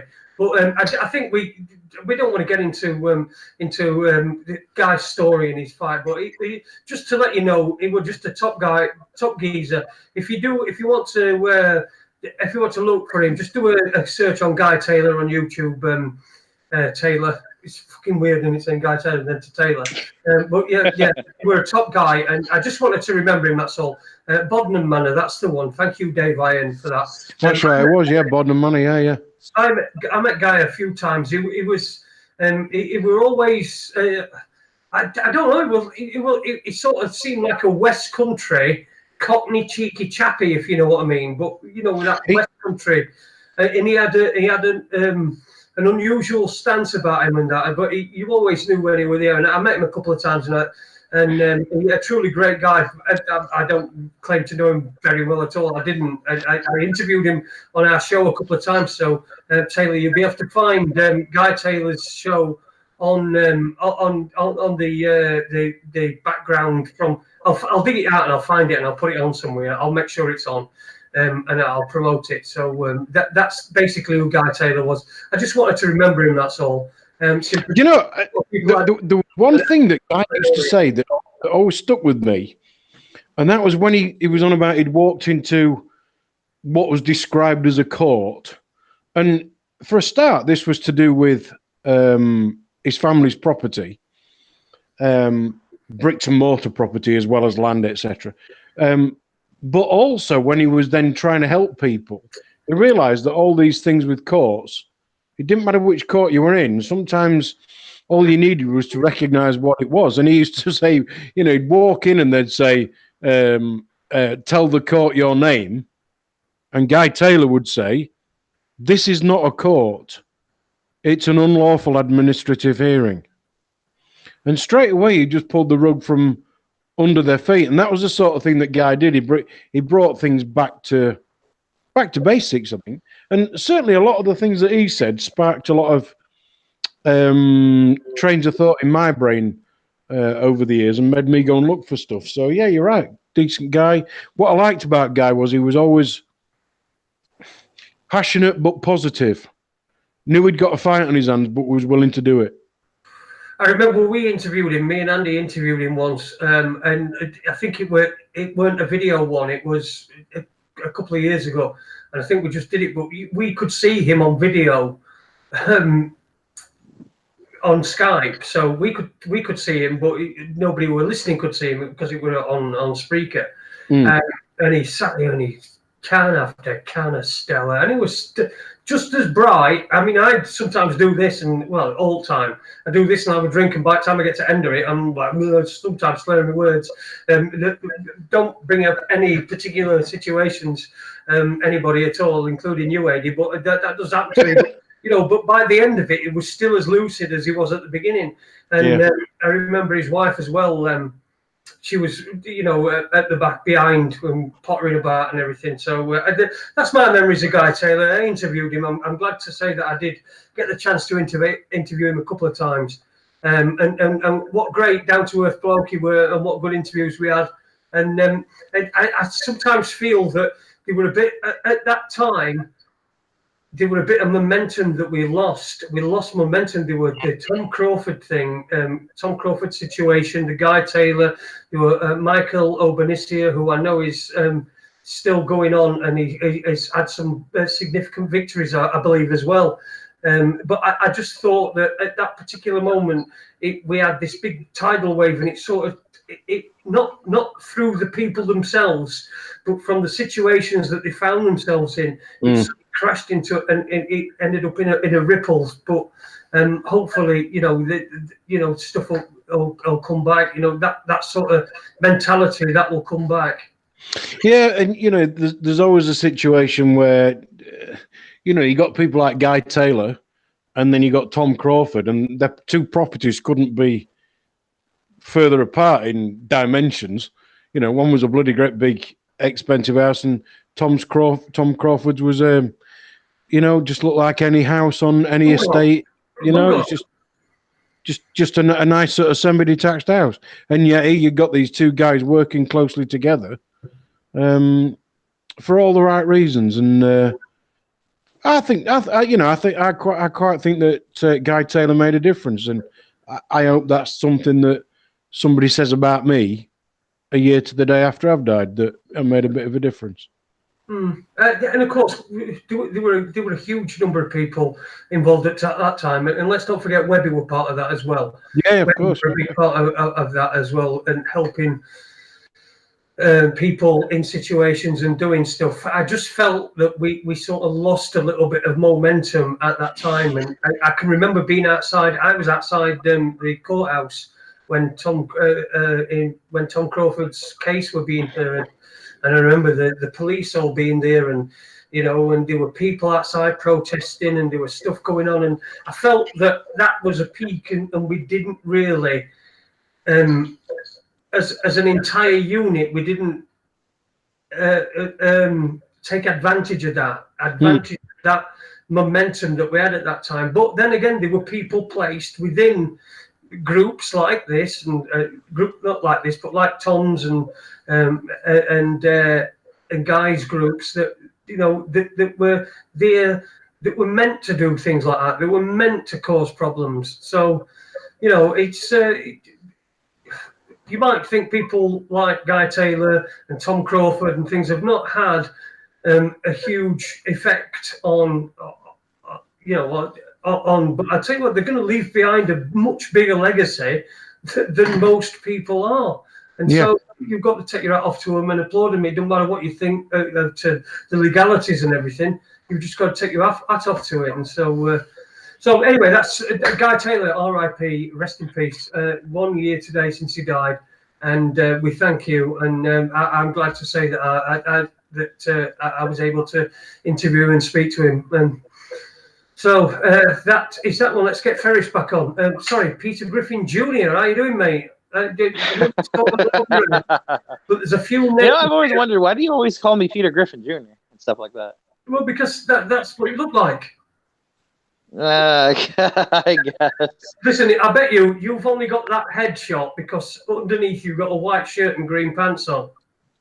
Nah. I'm black shirt. The reason why I got the headshot is because I'm using a phone. I use like a little Samsung phone to go on Hangouts. So, and I have it like right in front of my face. So like the camera's really, really small because it's on the top of the phone. It's like this tiny, so you can barely get anything. What you're trying to say is that's a small camera for a big guy. Pretty much. But yeah, that's Guy Taylor guy sounds like a pretty influential guy. I mean, I know I'll never have any kind of influence, so it's good to know someone that has the name Taylor will have it. How do you know you won't have any influence? I don't know. I just don't feel like I will. What basically happened with Guy Taylor was helping another guy. Guy Taylor had big manor house, and the guy that he was helping, the man that he was helping, had just got a modest sort of 3-bedroom bungalow. It was a bungalow. Yeah, and even if the only thing that happened was all of the people on that estate saw that was what was going on, because I mean it was all over the national news, and this guy's having his house repossessed. But even if 99% of them went, oh, he should have paid his bloody mortgage, and just one thought, something fishy going on there, I might start to look at mortgages. And if all that crap that happened just got one other person to think about, what's really going on, even if just one, then they made a difference. So, we all make a difference. We all make a difference in some way, all of us. That's a very optimistic. That's a very positive way to look at it, I guess. Well, we do. All of us make a difference, because we all. None of us pop out of our mum thinking that we are Christian, Muslim, Jewish, whatever. We learn that. None of us pop out of our mum being able to speak any language, whether it be English, German, French, Spanish, Thai, Chinese, Mandarin, whatever. We learn that. None of us come out of the womb thinking we know about electronics. We learn that. And it's no big coincidence that most of the people in this bit of the world are Muslim, and most of the people in this bit of the world are Christian, and most people in this bit of the world are something else and something else. It's not a coincidence. It's because we all, spread our own word and largely believe what our family tell us. And it takes somebody, certainly in my family, I'm the only one who thinks like I do. I know Jason's lucky that his wife's quite, open and aware. But with most families, you'll see it's only one or two people, because even your bloody family don't believe you. And in the end, you just go, oh, yeah. Because it's just easier to do that. But we do. We all influence somebody else. And it's having that thing to say to somebody, this is what did it for me. So maybe the big thing for me was money. That was the one that gave me the kick up the arse.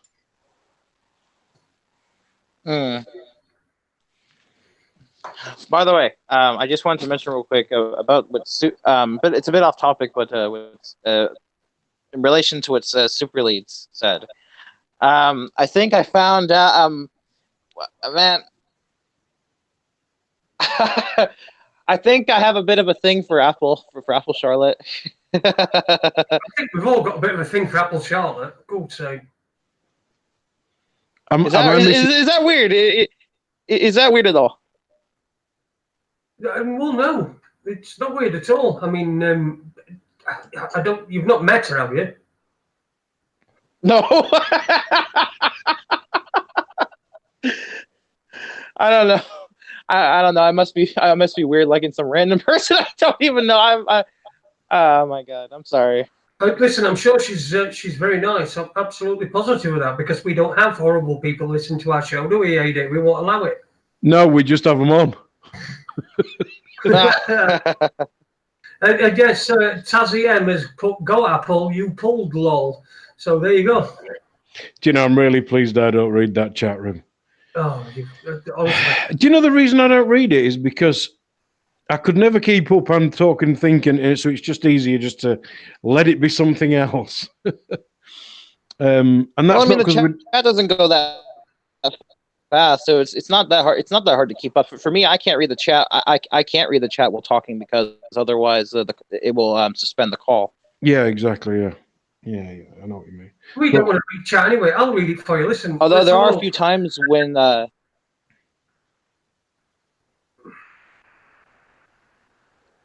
What happened? Oh, don't know. Go on. Were you saying something then? Sorry. Bueller. Well, basically, I also wanted to mention there have been a couple of people in the chat room that, like, once in a while you do get a dickhead who wants to come into the chat room and be like, you guys are all a bunch of fucktards, like all and stuff like that. And those people are easy enough to just ignore. But at the same time, you have to think to yourself, well, even if they get on you, and tell you that you're a tinfoil hat wearing loony. In the end, doesn't freedom of speech technically allow them to be able to say that? And do you really have the right to attack them back? Yeah, listen, if somebody came into chat room, if I'm in chat room, someone came into chat room and said, you're all a bunch of fucktards, I'd say, well, you clearly are too, so welcome along, welcome to the club, the fucktard club. Fuck what anybody fucking says. I could care less. I really could not give a fuck what anybody fucking says. They can just call me what they want. They can say what they want. I've got skin thicker than a fucking whale omelette. Yeah. No, I've got skin thicker than Peter Griffin's. Yes, listen. It don't matter to me. You should never. Don't forget, somebody is just typing that in a fucking keyboard. Well, it doesn't mean no. It doesn't matter what they said. Oh, you are a fucktard. Go and get your tinfoil hat on. All right, I'll get my tinfoil hat on. Now, what do you want me to do? Do you want me to fucking wank you off? Is that what you want? You want to be wanked off by a fucking conspiracy fucking retard with a tinfoil hat on? It's just ridiculous. Words are nonsense. They're absolute fucking nonsense. The nonsense. We skip around things, which is why I said earlier on. I said it's a year since Guy Taylor died. Right? I didn't say since he passed away, because everyone knows what I mean by died. Yeah, I don't. That's a good point. There's a lot of words like, if I passed you, in my head, that means I've overtaken you in my car or on my motorbike, or I've walked quicker than you have, because I have passed you. Now, the word past means you're fucking dead. It's like they're just, if you're dead, you're dead. You passed, yeah. Oh, have he passed? Is he passed? Has he passed? It's a censorship term. It's a way to be able to, kidify the word death, passed away. But why do we need to? Why are we so cotton wool that we need to, instead of saying, "Oh, I'm sorry, your wife died," you say, "Oh, I'm sorry, your wife passed away." I'm using more fucking letters. I'm sorry for your loss. I didn't fucking lose her. She died. I'm sorry for your loss. You'll never understand that because we can't understand each other's loss, can we? But I'm sorry for your loss. And look, there's people that will say, "Yeah, it's just courteous," and all right, so you're courteous. That's why I fucking stay away from funerals. The wank. I've never been to a funeral of somebody I liked. Yeah, I am. Why aren't you? I just am. Oh, sorry, I have. Sorry, I went to one funeral of a person I liked, and I'm going to go to one in future as well. I hope it's not next fucking 6 months. No,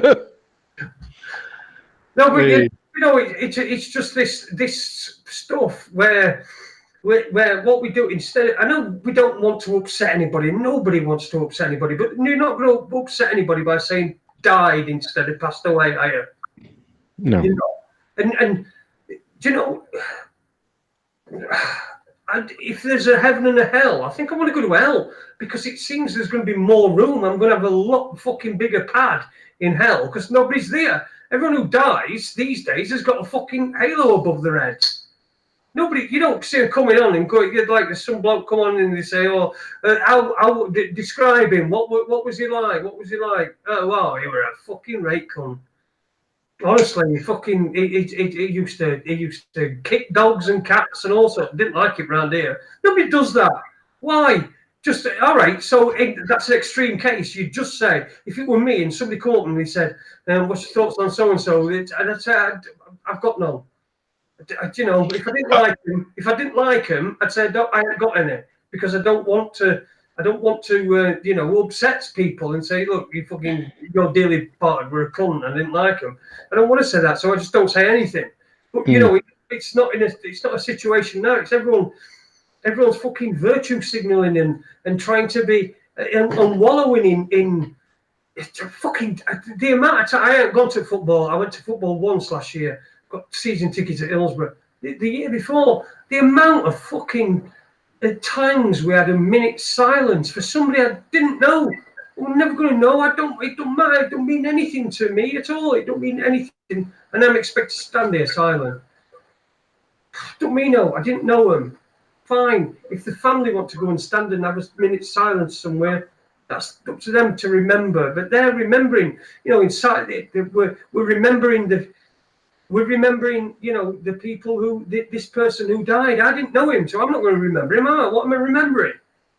It's like I'm not remembering. I don't know anybody who died in 7/7, so I can't remember them. I know the people families of people that died and friends of people that died. It's important to them, and so it should be. But to me, it just isn't. And yet, it's brought into my life through media in order for me to feel sad. It's and I've got to feel sad because it's an order. This is a bad thing.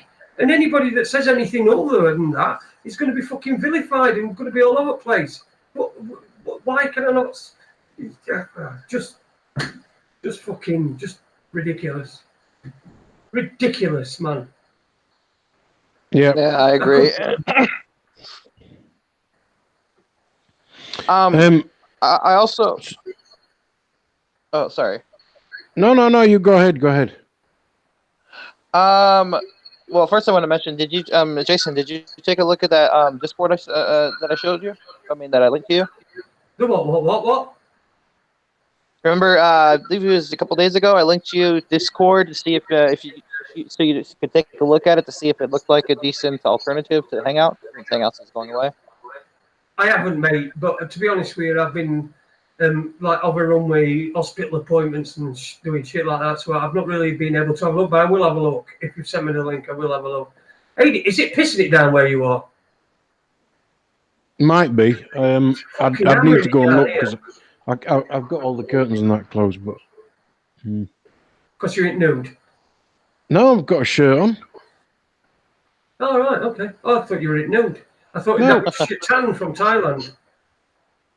No, it's a £4 shirt from Thailand. Oh, dear. God, you know me so well. I fucking certainly do, mate. Absolutely hammering it down. Go on, Taylor. Also, I don't know if you guys know Albert Einstein, obviously, right? Not personally, but I believe he knows me. Well, did you know that he was a con? Right, go on. That he never invented. He never came up with anything. All of his stuff was stolen off of. I forgot the name of the person he stole them off of, but it was somebody who was shunned in the early 1940s because of his theories and stuff were. It's hard to explain, but basically, he was basically what Albert Einstein claimed to be, and Albert Einstein basically took all his fame and left this guy just wallowing in the dust. And the one thing that Albert Einstein did come up with, though, the atomic bomb that was used in Hiroshima, he was the one that came up with the idea for nuclear weapons. And the excuse that he gave to President Roosevelt was like, "Oh, if I didn't do it, the Germans would have thought of it first." Right. And I'm just like, I'm just like, oh, yeah, sure. Mr. so-called smartest person in the world, who was nominated to be the Prime Minister of Israel, by the way. Albert Einstein was.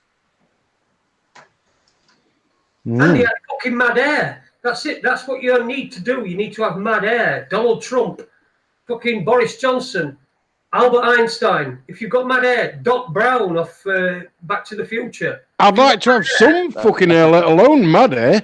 Well, you see, my hair is that mad. It's fucking fucked off. If you think those hairs are mad, you need to watch some anime. There are some weird as hell freaking hairstyles. I'm telling you, you got like spiky ass hair that like freaking points straight up. You got them like weird freaking stuff. You do know that's drawings. Yep. You know that's drawings. It's not actually real hair.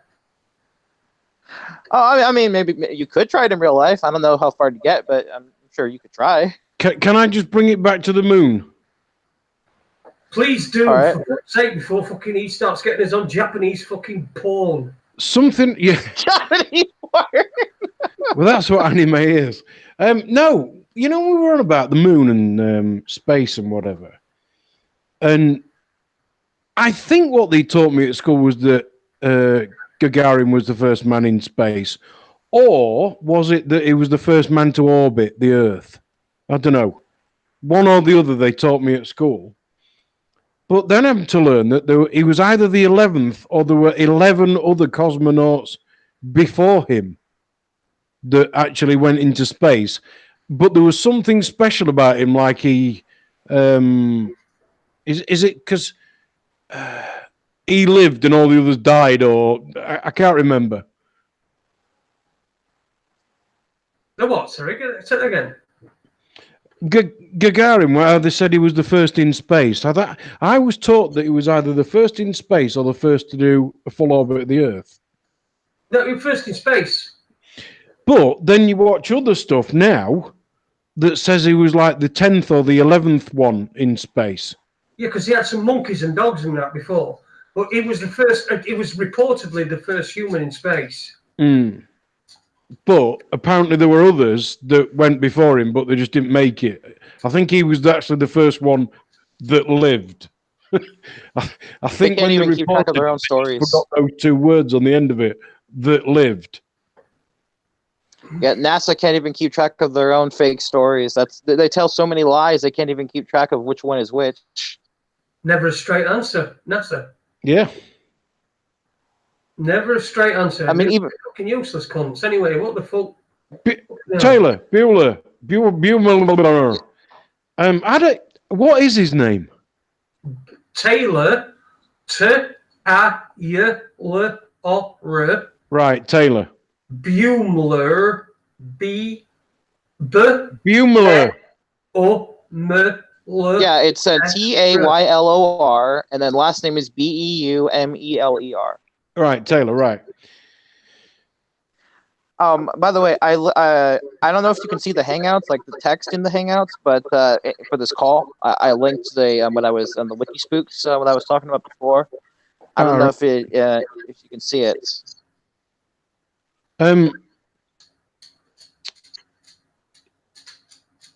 What you went to school just a few years ago, whereas Jason and I, it was like 30 odd years ago. What was the level of education you got about the space program in, effectively in America, but like 30, 40, 50 years after, what were you taught in school? What was the curriculum? You know what? I'm gonna have to be, if I'm gonna be honest about this, I honestly don't remember very well because I didn't fucking pay attention. I was just mashed off your tits, weren't you, Taylor? You were mashed off your tits. Yeah, pretty much. I was just like I'm just like, what is all this shit? Like, I'm looking at this book like, what is all this shit? But I do know that obviously they taught Neil Armstrong and them the Apollo thing on the landing on the moon. They didn't really when I remember, and again I don't remember very very much, but when I do remember, they didn't really teach us that much in depth. It was pretty much just they went to the moon, and these are the people that did it, and that's really it. They did it in 1969. There was maybe a couple other trips. That's really it. They didn't.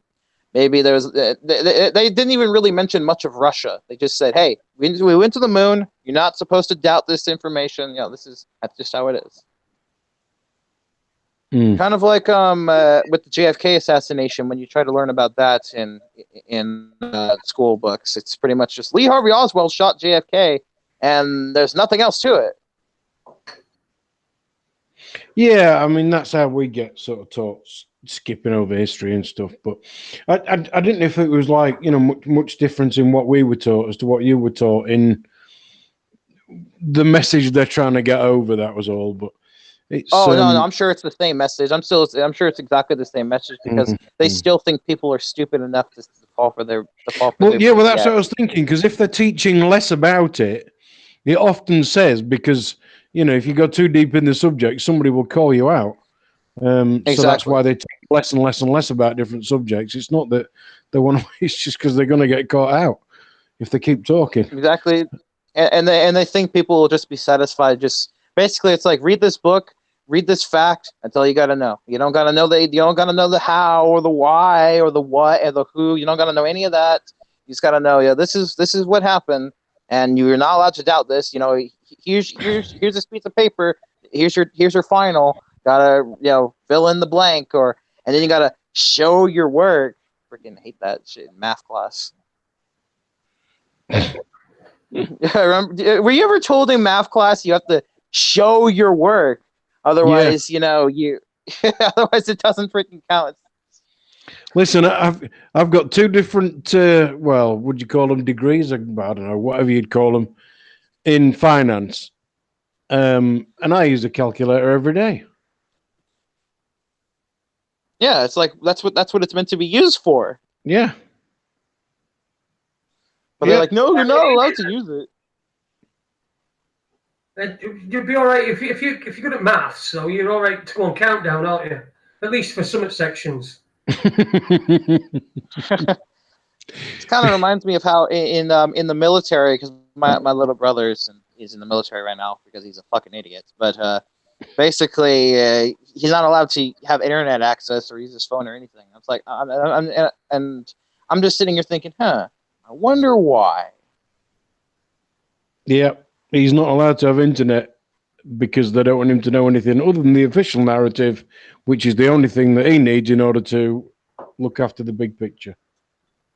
Yeah, but it's like, we're going to tell you, you got to go to this country, you got to go freaking kill all these people. You're not allowed to question why because you're the government's dog. So if you know all this shit, then why? And your brother, you know, how come he doesn't know, and how come he was dumb enough to sign the piece of paper? Because he don't care about me. He doesn't give a damn about me. He don't care about what I have to say. He don't care about what I think. He doesn't even like to talk to me. And the thing is that his room is literally like right down the hall from mine. Did you talk to him about Pat Tillman? About what? Pat Tillman. I don't know who that is. Right, Pat Tillman was an NFL footballer, an American footballer, a pro. He played in NFL, and after 9/11, he was so enraged by the attack that he decided he was going to enlist in the army. So he did that. He went into the army. Just look him up, Pat Tillman, PATTILLMAN. And Pat Tillman started writing letters home saying, look, this was not what we're told it is, and started writing letters home, and then he shot himself twice in the head. Yep. The convenient suicide story, just like with Marilyn Monroe and countless other 9/11 and JFK assassination buffs and witnesses. But because he was it was huge news because he was a famous American footballer. You know, it was absolutely massive news, and I don't know why the story pitted away, but it did. But if anyone wants to have a look at that, his name's Pat Tillman, and he enlisted after 9/11. He was a pro footballer, had a contract and everything, $1 million contract, and he just get it up and went to serve in the military because he was so disgusted by 9/11, and then started writing letters home saying this war's not what it's not about. It's about oil. It's about gold. It's about all sorts of different things, but it's just certainly not about terrorism. And then ended up shooting himself in the head twice. So because he's a famous guy. You know, he has a lot of fans, so that means he would have a lot of influence. Which means that if he's going to say something against the official narrative, they got to silence him. Yeah, that's right. He was sending letters home. But there you go. That's everyone's homework for tonight. I think we're nearly at the end of the 2 hours, aren't we, Ade? I think we are. I know you're knackered. I'm knackered. What time is it where you are, Taylor? It is 2:00 p.m. 2 in the afternoon. 2 p.m. So what's coming on? What bargain hunt, or is it bargain hunt? Dickinson's real deal? Are you in? Where are you? Washington State. Washington State, yeah. Yeah, up in the cold bit, yeah. Well, it's not exactly been cold lately. It's been extremely hot, like in the 90s and stuff. Really? It was hot in the Yeah, night but as well. and I'm going to be honest with all the because we know that they have technology that allows them to control the weather and the temperature. So you can never be sure if all this is natural or if it's man-made. Exactly. I think we know it's man-made. Mm. I think we know it's man-made. Listen, everybody, thank you very much for tuning in tonight. I'm sorry it's been a bit hit and miss for the last couple of weeks, but we promise by September we'll be on a new platform. We'll have everything in place. It will all be done, and hopefully I'll be able to have a little bit less pain and a little bit. But I've enjoyed it tonight. It's been great, and I've not had very much pain, but I did have a little bit of morphine before we set off. So if I slurred a bit, that's probably why. I have had a couple of drinks as well. But cheers, Ade. Last word from you, mate. Just dig deep. Be nice to each other. Love each other, and we do in our chat room. And what about you, Taylor? A last message for your fan base here in the Raconteurs News chat room. I gotta have that one more thing. It's like one more thing. Oh, but I was wondering, can I talk to Charles on Skype? So, all right, we'll try and get that to happen. I sound like a complete creepo, don't I? No, you sound like a desperate virgin. I won't deny that. I know I am. I'm sorry. All right. Well, listen. Thank you, everybody, for watching. Don't forget, give us a bit of a thumbs up. It makes us feel nice inside. Watch out for Webby as well. He's got a couple of days to get a Webster report in on this format, and then it's going to be gone. So we'll find a new format. Keep looking out for us, and we'll see you very soon. Enjoy what's left of the summer. If we don't see you before, we'll definitely see you in September. But we will be doing stuff before and in between, whether it's just off the cuff stuff where we just need to have a bit of event. But from myself, from Ade, and from Taylor Bumler over there in Washington, enjoy the rest of your evening, enjoy the rest of your summer, and we'll see you very soon. Ta-ra a bit.